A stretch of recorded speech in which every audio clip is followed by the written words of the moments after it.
안녕하세요. 법률사무소 정금의 대표 변호사 박순배 변호사입니다. 오늘은 여러분께 좋은 책을 하나 소개해 드리려고 합니다. 바로 이 책인데요. 부자 되는 법을 가르쳐 드립니다 라는 제목입니다. 자, 저자는요, 라미세티입니다. 책 중에서 여러분께 오늘 전해 드리려고 하는 주제는 의식적 지출에 대한 이야기입니다. 여러분들 한 달에 얼마를 벌고 얼마를 지출하고 계신가요? 카드값을 내고 나면 통장에 얼마가 남지 않게 되죠? 돈을 어떻게 저축하고 투자를 할까 고민하고 계시죠? 수입보다 지출이 적어야 한다는 것은 알겠는데 지출을 어떻게 통제해야 할지 고민이 많으실 겁니다. 그래서 여러분께 도움이 되도록 의식적 지출에 대해서 이야기를 하게 되었습니다. 먼저 의식적 지출의 의의를 살펴보도록 하겠습니다. 의식적 지출이란 좋아하지 않는 일에 쓰는 돈은 가차없이 줄이고 좋아하는 일에는 아낌없이 돈을 쓰는 것을 말합니다. 모든 것에 대한 지출을 맹목적으로 줄이는 것이 아니고 돈을 많이 쓸 만큼 중요한 것과 그렇지 않은 것을 결정하는 것을 말합니다. 의식적 지출을 해야 하는 이유는 사실 크게 좋아하지 않는 일에 감정적인 과소비를 하는 경향이 있습니다. 그 비용은 줄일 수 있고 자신이 좋아하는 일에 돈을 쓸 수 있게 되면 삶의 만족감을 높일 수 있게 됩니다. 자, 그러면 세 번째로 의식적 지출을 하는 사람은 어떤 사람인지를 쪼잔한 사람과의 비교를 통해서 알아보도록 하겠습니다. 의식적 지출을 하는 사람은요, 가치를 중시하고요. 대부분의 것에서는 가장 싼 가격을 원하지만 정말로 좋아하는 것에는 아낌없이 돈을 쓴다는 것입니다. 절약하는 태도는요, 자신에게만 영향을 끼칩니다. 그렇지만 쪼잔한 사람은 쪼잔한 태도로 주위 사람들에게 영향을 끼치는 것입니다. 자, 바로 선택이라는 말이 눈에 들어오시죠? 돈을 쓸 곳을 선택한다는 것입니다. 그렇기에 좀 더 현명하게 돈을 쓸 수 있는 것이죠. 그리고 장기적으로 생각한다는 것입니다.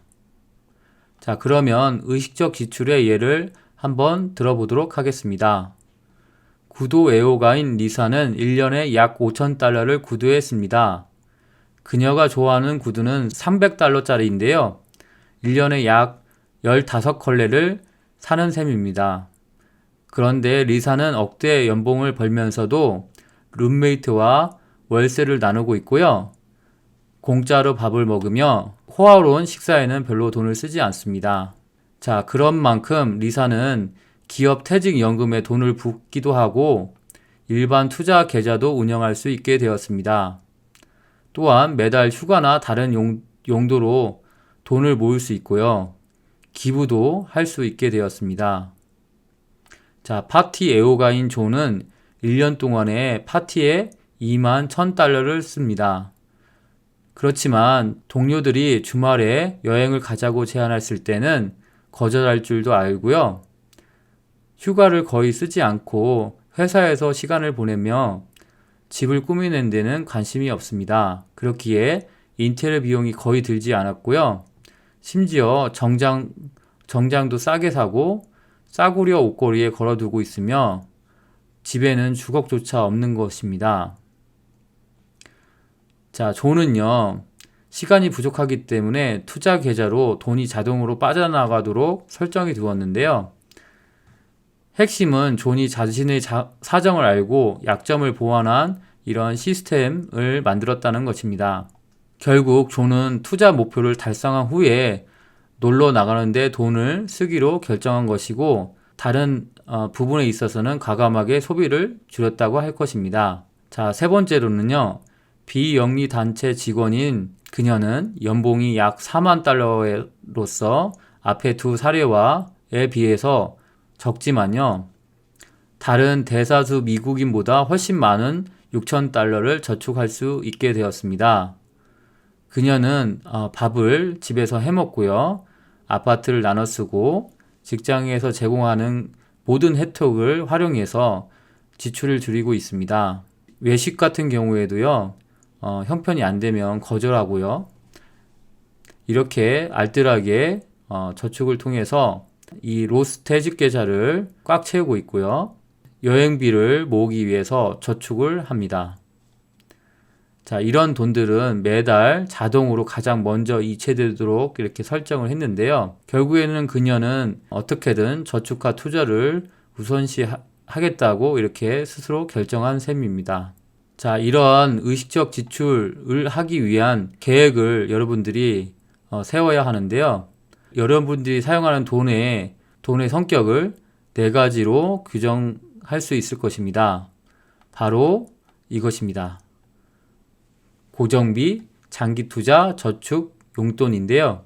고정비 같은 경우는 매달 일정하게 빠져나가는 돈을 의미하는데요. 저는 사업을 하고 있는데 예를 들면 임대료 같은 것들이고요. 관리비도 있습니다. 그리고 직원들에게 주는 월급이 있겠고요. 이런 것들이 고정비라고 할 것입니다. 자, 고정비가 나가고 나머지 돈에 있어서는 예를 들어서 용돈 같은 경우에는 카드 값을 쓰기 때문에 매달 초에 카드 값이 이렇게 빠져나갑니다. 그리고 나머지 돈에 대해서는 가급적이면 저 같은 경우는 투자 계좌로 옮겨서 투자를 하고요. 저축은 따로 저 같은 경우에는 따로 세우진 않습니다.